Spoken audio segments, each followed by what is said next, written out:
अभी तक हमने भारत माँ की तारीफ की, मातृभूमि बिहार की तारीफ की, NHRCCB की तारीफ की, अध्यक्ष महोदय की तारीफ की, नेशनल टीम की तारीफ की। अब हम पार्टिसिपेंट की तारीफ करना चाहते हैं।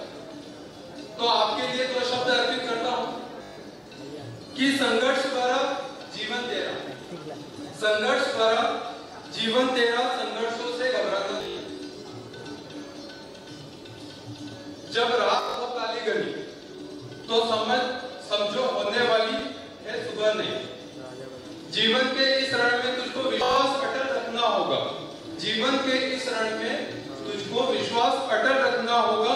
100 बार गिरो फिर भी तेरा लक्ष्य भेद तभी होगा। हे अग्निपथ सा ये जीवन, हे अग्निपथ सा ये जीवन, तू फिर भी निडर उस पर चल। चरण पखारेगी मंजिल आज नहीं तो निश्चित होगी तेरी विजय, निश्चित होगी तेरी विजय। परचम तू ही लहराएगा।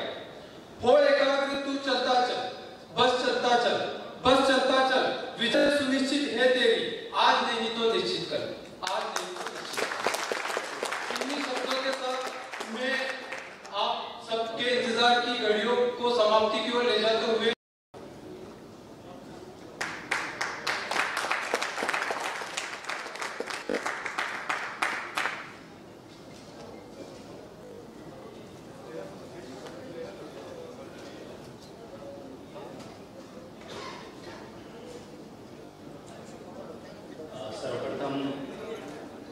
मंचासीन माननीय मुख्य अतिथि महोदय राजेंद्र सर, न्यायपालिका में बहुत ही महत्वपूर्ण सेवा दिए हैं। माननीय मुख्य न्यायाधीश के पद पर काबिज हुए। आज हम सभी को आश्रय देने के लिए इस सभागार में उपस्थित हैं कि हम कोई मितमयीन पत्थर नहीं, मितमयीन मतलब मरा हुआ पत्थर नहीं, आप सभी के लिए हम कोई मितमयीन पत्थर नहीं, हम उजाले हैं अंधेरों के लिए, हम उजाले हैं अंधेरों के लिए। आज इस सभागार में उपस्थित आप सभी को मेरा, चूंकि मैं झारखंड में मेरा गृह राज्य है, तो आप सभी को मेरा हार्दिक जोहार, हार्दिक अभिनंदन। हम आज मानवाधिकार की बात कर रहे हैं और बड़ा सौभाग्य है कि हिंसा की धरती, भगवान बुद्ध की धरती में हम आज एकत्रित हुए हैं। और मैं भगवान बुद्ध को इस मंच के माध्यम से नमन करता हूं और इस विभिन्न इतिहासों को समेटे हुए इस पाटलिपुत्र को, मैं मां गंगा मैया को मैं यहीं से सादर चरण स्पर्श करता हूं। बात मानवाधिकार की आती है तो सबसे पहले अगर कोई खड़ा होता है तो आज के समय में NHRCCB के साथी हैं जो संपूर्ण भारत में, भारत के लगभग 22 राज्यों में, विभिन्न प्रांतों में जहां पर कमीशन की भी पहुंच नहीं है, माननीय राष्ट्रीय मानवाधिकार आयोग की भी नहीं पहुंच है, वहां पर हमारी पहुंच है। और पिछले 5 सालों में 2017 से आज 2022 में माननीय राष्ट्रीय मानवाधिकार आयोग की वेबसाइट पर चले जाइएगा, NHRC सबसे ज्यादा केस रजिस्टर्ड अगर कोई है तो वो हमारी NHRCCB@gmail.com से है, NHRCCB से। ये हम सभी के लिए गौरव का विषय है कि हमने वास्तविक मानवाधिकार को रक्षा करने का कार्य किया है और इसका सिर्फ और सिर्फ श्रेय आप सभी को जाता है। मानवाधिकार की जागरूकता आज समाज के निचले पायदान पर खड़े लोगों के लिए बेहद भी जरूरी है। अगर हम किसी के मानवाधिकार को सुरक्षित कर लेंगे तो उसके भविष्य को सुरक्षित कर लेंगे। अगर एक बच्चे के अधिकार को सुरक्षित कर लेंगे तो हम उसकी पूरी एक पीढ़ी को सुरक्षित करने के काम करेंगे। और ये कर्तव्य कहीं ना कहीं हम पर जिम्मेदारियां हैं और इस जिम्मेदारियों का निर्वहन हम सभी आज नहीं कर पाए तो आने वाली पीढ़ी हमें फिर गाली देगी और वो गाली देगी कि आपने हमारे अधिकारों के लिए नहीं लड़ा। तो आप बात जब हम करते हैं, एक सर छोटा सा आपको उदाहरण देता हूं सर, ह्यूमन ट्रैफिकिंग की समस्या किस प्रकार से भारत में बढ़ी है। आप आज जिस प्रांत में बैठ करके बात कर रहे हैं, NHRC की डेटा, NCRB की डेटा उठाकर देख लीजिए, बिहार प्रदेश में ह्यूमन राइट्स का वायलेशन टॉप 10 में आते हैं। हम अगर ह्यूमन राइट्स के वायलेशन के रोकने की, अपराध के नियंत्रण की बात करते हैं, अपराध नियंत्रण, क्राइम कंट्रोल जैसे विषय जो है सो पुलिस का आता है। एक हमारे कार्यक्रम में माननीय पुलिस अधीक्षक महोदय सीनियर एसपी थे, वो बोले कि क्राइम कंट्रोल आप लोग कैसे करते हैं। अभी सेम विषय जो है सो माननीय जस्टिस सर भी हम लोगों से रिपीट किए, क्राइम हम लोग किस प्रकार से प्रेजेंट करते हैं। हमारे एक लिमिट दायरे और हम एक लिमिट दायरे में जागरूकता कर हम लोगों को अवेयरनेस फैला करके हम उसके अधिकारों के प्रति जागृत करते हैं। और अगर कि हम उसके अधिकारों के प्रति जागृत करते हैं तो कहीं ना कहीं से उनके अपराध पर भी कहीं ना कहीं से नियंत्रण करने की कार्य करती है। छोटे छोटे अपराध बड़े अपराध का रूप लेती है। अगर हम छोटे अपराध को अगर कहीं एकदम निचले स्तर पर अगर उससे समाप्त कर दें तो एक अपराध बड़े जड़ का कारण नहीं बनेगी। और हमारी कोशिश वैसी रहती है और वो कोशिश आप सभी पूरा करते हैं, क्योंकि आप ही लोग लोकल थाने में जाते हैं, आप ही लोग लोकल एडमिनिस्ट्रेशन में जाते हैं और आप ही लोग इसको कहीं ना कहीं से सॉल्व करने के काम करते हैं। बात कर रहे हैं ट्रैफिकिंग की।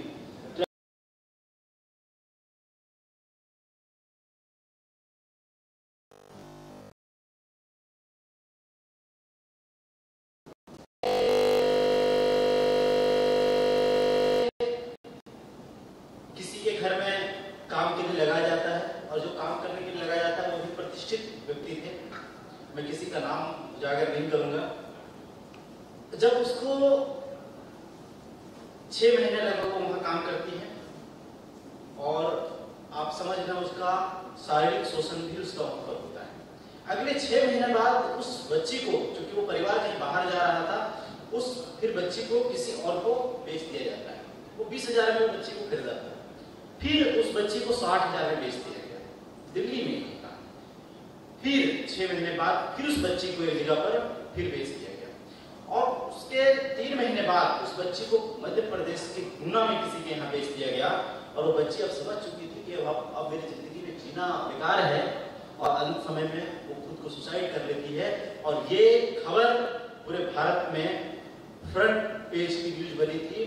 फिर भी सरकार ने आज तक मानव तस्करी जैसी समस्याओं के निदान के लिए कोई ठोस कानून या ठोस पहल नहीं की है।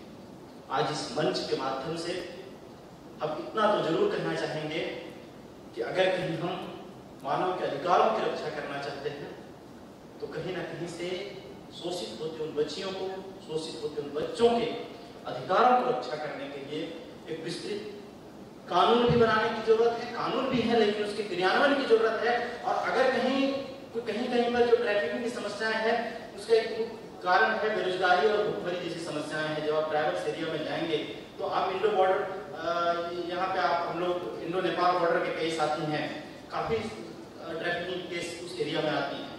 तो हमारा कहना है कि वैसे क्षेत्रों में विकास की जरूरत है। हम विकास इस तरीके से, और विकास स्वयं सेवी संस्थाएं, नॉन गवर्नमेंट ऑर्गेनाइजेशंस एक लिमिट दायरे तक कर सकती है, लेकिन सरकार अगर उसको व्यापक स्तर पर कार्य करे तो ये सब समस्याओं से निदान पाई जा सकती है। जब आज करिए हम लोगों ने पिछले 2018 में, अगर कि मुझे याद है अच्छे तरीके से 18-19 के दौर में सर जो महिला कानून पारित हुई थी जिस पर 3 महीने में जो रेप पीड़िता के मामले में, तो हम लोगों ने इस मुद्दे को एक बड़े प्लेटफॉर्म पर उठाया था और पूरे भारत में हमारी टीम ने लगभग 50-60 कलेक्टर के माध्यम से माननीय महामहिम राष्ट्रपति महोदय, माननीय प्रधानमंत्री महोदय एवं माननीय गृह मंत्री महोदय को पत्र लिखकर इस मामले पर त्वरित कानून बनाने की मांग की गई थी। और उसका एक अच्छा फलस्वरूप हमें मिला कि अगले 3 महीने में वो विस्तृत कानून बनकर के आई थी। इस प्रकार से हमें अन्य कानूनों के लिए पहल करने की जरूरत है, जिस पर बेहतर कार्य करने की जरूरत है। और हमारे जितने भी साथी हैं, कहीं ना कहीं से यह एक बहुत महत्वपूर्ण हो जाता है कि जब हम समाज हित में काम कर रहे हैं, जनहित में काम कर रहे हैं, तो हम उनकी संवेदनाओं को भी समझें। मानवाधिकार में एक चीज हम आज देख रहे हैं कि लोग संवेदनशील कहीं ना कहीं से कम होते जा रहे हैं। संवेदनशीलता आपके अंदर आनी बहुत जरूरी है। अगर आपके अंदर संवेदनशीलता नहीं है तो आप एक बेहतर मनुष्य नहीं हो सकते हैं और आप एक बेहतर मानवाधिकार कार्यकर्ता भी नहीं हो सकते हैं। समाज के हित में कार्य करने वाले लोगों को कई प्रकार की समस्याओं का सामना करना पड़ता है। कभी राजस्थान में आके कार्यकर्ता को गोली मार दी जाती है, कभी किसी को कील मार दी जाती है। कई प्रकार के एग्जाम्पल्स हैं, कई प्रकार की समस्याएं हैं, मैं उस पर नहीं बात करना चाहूंगा, लेकिन वो एक आईना दिखाने की काम कर रही है कि हम अगर किसी समाज के लिए लड़ रहे हैं तो हमारा रक्षा कौन करेगा। हमारा रक्षा करने के लिए कोई तो होना चाहिए। पिछले दिनों हमारे भी एक कार्यकर्ता के साथ एक घटना हुई थी। आरटीआई का एक मामला था, जमशेदपुर का झारखंड का मामला था। मैं पुलिस प्रशासन को भी कहीं इस मंच से मैं कहीं धन्यवाद देता हूँ। वो वायलेशंस करते हैं थाने में, मुझे नहीं मालूम, लेकिन हम लोग को तो समझने वाली चीज़ है, उस पर विवेचना और उस पर विमर्श की चीज़ है। एसएसपी महोदय ने खुद फोन करके हमारे कार्यकर्ता को पूछा कि आपको कोई प्रकार की कोई समस्या तो नहीं है। हमने कहा कि वो वहाँ के उस कार्यकर्ता ने कहा कि नहीं, वो नहीं, आपको अगर सुरक्षा की क्या कभी भी आपको जरूरत पड़े तो आप हमारा निजी नंबर रखें और आप हमें तुरंत त्वरित सूचना दें ताकि हम आपकी मदद कर सकें। अगर ऐसी समस्याएं हमारे लोगों के साथ आते हैं तो लोकल प्रशासन, लोकल थाना, लोकल जिला पुलिस के साथ कोऑर्डिनेट करें और उनसे आप सुरक्षा की मांग करें। ये आपके लिए बेहद ही जरूरी तब हो जाता है जब आपको लगे कि हमारे लिए कहीं ना कहीं ऐसी चीजें, क्योंकि ये समस्याएं अभी हम लोगों को बहुत ज्यादा सुनने को मिल रही है। अभी हम शिक्षा के अधिकार की बात कर रहे थे। शिक्षा का अधिकार बेहद ही महत्वपूर्ण हो जाता है। हम लोगों ने कई शिक्षा के अधिकार पर सेमिनार्स, हम लोगों ने कई कन्वेंशंस वगैरह भी हमने कराया था। पिछले दिनों हम लोग अंतर्राष्ट्रीय मानवाधिकार अधिवेशन नई दिल्ली में हमने एक विषय भी रखा था, राइट टू एजुकेशन। उस पैनल में माननीय कुलपति महोदय से लेकर के स्टैंडिंग काउंसिल ऑफ इंडिया से लेकर के कई प्रमुख व्यक्तियों ने अपना वक्तव्य दिया था। राइट टू एजुकेशन को कहीं ना कहीं से हमें बहुत व्यापक स्तर पर इम्प्लीमेंट करने की जरूरत है, खास करके जिस रीजन में हम आज बैठे हुए हैं, जिस रीजन पे आज हम बात कर रहे हैं। शिक्षा का अधिकार को कहीं ना कहीं से बहुत बेहतर तरीके से उस पर कार्य करने की जरूरत है और उसमें हमारी भूमिका बहुत ही महत्वपूर्ण है। एक एग्जाम्पल देता हूँ। राइट टू एजुकेशन को हमने पूरे झारखंड में, क्योंकि उस समय हम लोगों को संज्ञान में झारखंड मामला आया था, जो 25% बच्चे प्राइवेट स्कूल में बीपीएल कार्डधारी बच्चे जो है एडमिशन करते थे, उसमें एडमिशन नहीं हो रही थी। हम लोगों ने उस मामले को बड़े व्यापक स्तर पर उठाया, न्याय के रूप में ले गया और आज सभी स्कूल में 25% का कोटा जो है सो आवंटित किया गया है और वो अभी क्रियान्वयन हो रहा है। आवंटित तो कब से किया गया, 2009 से राइट टू एजुकेशन में चल रहा है। तो उस पर जो राइट टू एजुकेशन को है, कहीं ना कहीं से हम सभी को उस पर एक व्यापक स्तर पर काम भी करना चाहिए और सभी को संगठित होकर के काम करना चाहिए। संगठन का मतलब ही होता है संगठित, और संगठित होकर के जब तक आप काम नहीं करेंगे तो आप बेहतर नहीं कर पाएंगे। टीम वर्क में काम करेंगे तो शायद बहुत बेहतर कर पाएंगे। हमें अभी बहुत दूर जाना है, हमें अभी बहुत कुछ कार्य करना है और अभी सर भी बोल रहे थे कि आने वाला समय आप सभी का है, युवाओं का है। तो एक बेहतर युवा बनकर बेहतर समाज के निर्माण के लिए कृत संकल्पित होना है। हम सभी के साथ कई समस्याएं आती हैं, लेकिन उन समस्याओं के साथ हमें डरना नहीं, हमें बेहतर काम करना है। इन चंद शब्दों के साथ मैं अपने वक्तव्य को समाप्त करूंगा। जिस दिन तू अपने हौसले को हासिल कर लेगा, जिस दिन तू अपने हौसले को हासिल कर लेगा, ये खुद को काबिल कर लेगा। जिस दिन तू अपने हौसले को हासिल कर लेगा, हम लोग हमेशा अपने हौसले को हार जाते हैं। इस दो पंक्तियों के साथ आपकी हौसला अफजाई के लिए कि जिस दिन तू अपने हौसले को हासिल कर लेगा, तू खुद को